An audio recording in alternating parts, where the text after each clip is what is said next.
유전자 치료에서 특히 윤리적 쟁점이 되는 분야는 생식세포 유전자 치료입니다. 생식세포란 정자, 난자와 같이 생식을 위한 세포를 말합니다. 생식, 더 쉬운 말로 번식이죠. 정자, 난자는 우리의 유전 정보를 전달하는 역할을 하죠. 아까 공부했던 체세포 유전자 치료는 환자 개인의 몸을 치료했었잖아요. 생식세포는 환자의 체세포를 치료하는 것이 아니라 아직 태어나지 않은 수정란이나 배아를 대상으로 유전자를 편집하는 것을 말합니다. 더 나아가 영화 가타카에서 보았던 것처럼 질병 치료를 넘어 우수한 유전자만을 가진 자녀를 태어나게 할 수도 있는 기술입니다.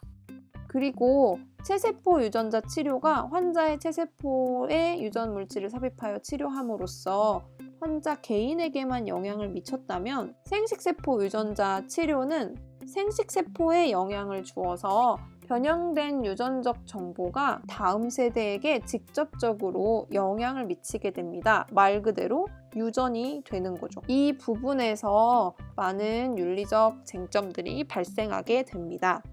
이제 찬반 입장에서 그 쟁점들을 살펴보도록 할게요. 생식세포 유전자 치료를 찬성하는 입장의 근거를 살펴보겠습니다. 생식세포 유전자 치료를 하게 되면 병의 유전을 막아 다음 세대의 병을 예방할 수 있습니다. 유전병을 퇴치할 수 있다는 것은 의학적으로 굉장히 유용한 거죠. 대표적인 유전 질병으로 다운 증후군, 혈우병 등이 있죠. 부모 입장에서는 자녀에게 똑같은 고통을 물려주고 싶지 않겠죠. 그래서 유전 질환을 물려주지 않으려는 부모의 자율적 선택을 존중해야 한다라고 찬성 입장을 이야기할 수 있습니다. 또한 이런 유전 질환, 각종 난치성 질환을 치료할 수 있는 치료법 개발은 엄청난 경제적 가치를 산출할 수 있습니다. 아니, 이렇게 좋은 기술을 반대할 이유가 있을까요? 라고 생각할 수도 있어요. 하지만 생식세포 유전자 치료는 반대하는 과학자들도 많습니다. 심지어 연구 자체를 하지 말자고 주장하는 과학자들도 있어요.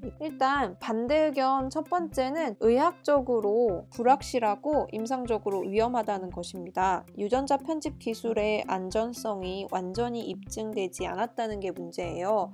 유전자 편집 과정에서 돌연변이나 편집 오류가 발생해서 예상치 못한 부작용이 일어날 가능성을 배제할 수 없습니다. 이럴 경우 태어날 아이들이 잘못되는 거고 아무도 책임질 수 없게 되는 거죠. 두 번째 근거는 인간의 유전자를 조작하는 우생학을 부추길 수 있다는 것입니다.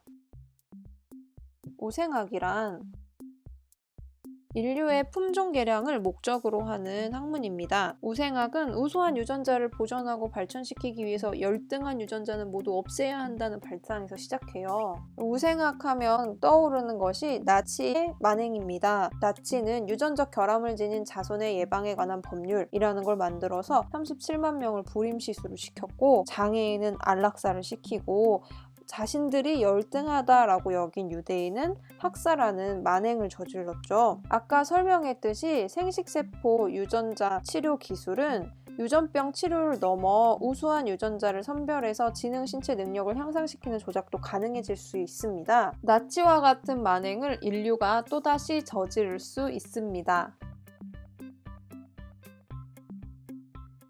분명히 유전자 편집을 통해 맞춤형 아기를 낳고자 하는 사람들 그리고 그런 기술을 제공하는 과학자들이 등장할 수 있습니다. 이미 미국에서는 눈, 머리색, 암 걸릴 가능성을 선택해서 아기를 출산하는 서비스를 제공하겠다라는 광고를 게재했던 인공수정 전문의가 있었다고 해요. 많은 사람들이 생식세포 유전자 치료는 분명 우생학을 부추길 것이다 라고 우려하고 있습니다. 세 번째 근거는 생식세포 유전자 치료로 태어날 미래 세대의 동의를 받은 적이 없다라는 거예요. 이 치료는 부모의 선택에 의해서 이루어지는 것이지 그로 인해 직접 영향을 받게 될 다음 세대, 미래 세대는 동의를 할 수가 없죠. 이것은 앞으로 태어날 미래 세대의 자율성을 침해하는 것이다 라고 주장합니다.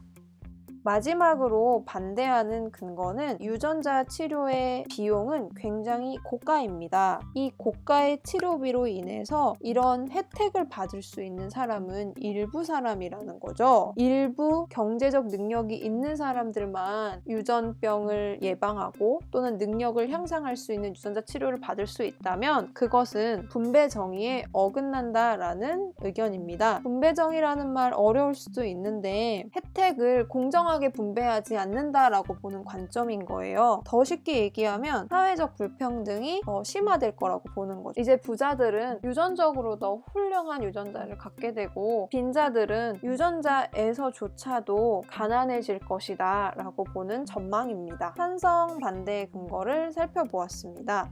생식세포 유전자 치료는 과학자들 사이에서도 논쟁이 되는 연구입니다.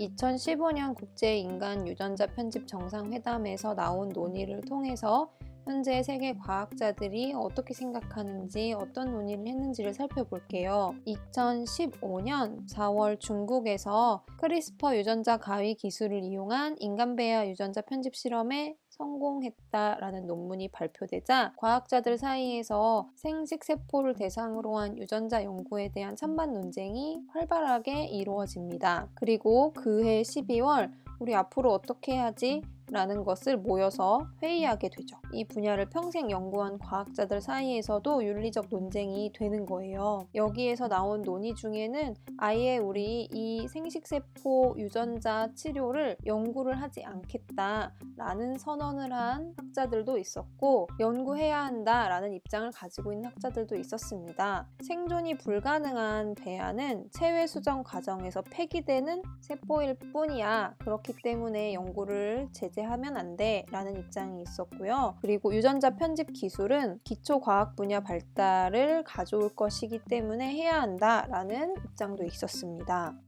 또한 안전성을 문제로 유전자 편집을 금지해야 한다라는 의견에 대해서는 유전자 편집의 유해성이 확실하게 입증되지 않았기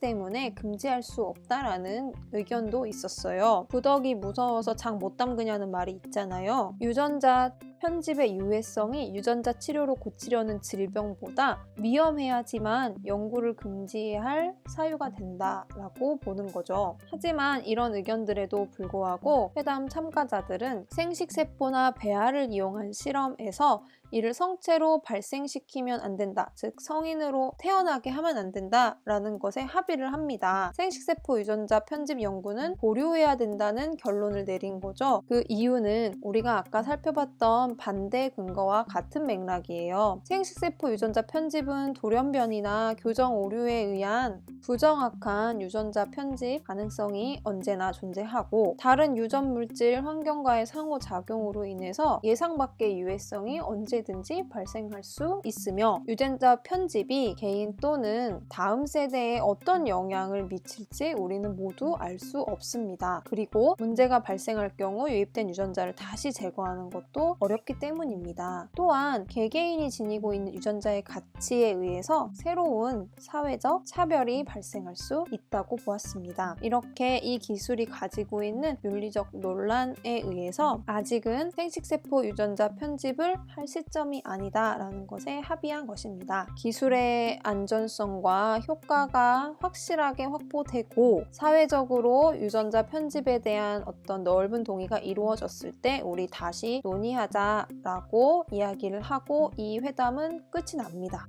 그런데 2018년 중국에서 합니다. 중국에서 2018년 세계 최초로 유전자 편집을 거친 아이를 출산했다라는 기사입니다. 에이즈에 걸린 부모로부터 얻은 수정란에서 에이즈 관련 유전자를 제거하여 아이를 출산시켰다는 거죠. 이 소식으로 인해서 세계뿐만 아니라 중국에서도 이에 대해서 비난 여론이 있었고 최근에는 징역 3년을 받았다라는 뉴스도 나왔더라고요. 여러분은 어떻게 생각하시나요? 생식세포 유전자 치료 연구를 허용해야 할까요? 이 유전자 치료와 관련해서는 유전자 검사부터 능력 향상을 위한 생식세포 유전자 치료까지 어디서부터 어디까지 허용해야 하느냐 자체가 윤리적 쟁점이 됩니다. 애초에 유전자 검사를 해서 유전 정보를 알게 되는 것도 반대하는 사람들이 있어요. 이렇게 유전 정보로 인해서 보험이나 기업의 취업 차별 등이 현실화될 수 있으니까요. 여러 나라들에서 유전자 정보로 인해서 차별하는 것을 금지해야 한다라는 법을 만들기도 합니다. 자, 이제 여러분이 직접 한번 생각해 보세요. 유전자 검사부터 체세포 유전자 치료를 허용해야 하는가? 나아가 질병 치료에 한해서 생식세포 유전자 치료를 허용해야 하는가? 더 나아가 능력 향상을 위해서 생식세포 유전자 치료를 허용해야 하는가? 어디까지 허용해야 한다고 생각하시나요? 허용해야 하는 그 지점을 선택하시고 그렇게 선택한 이유도 한번 같이 생각해 보세요.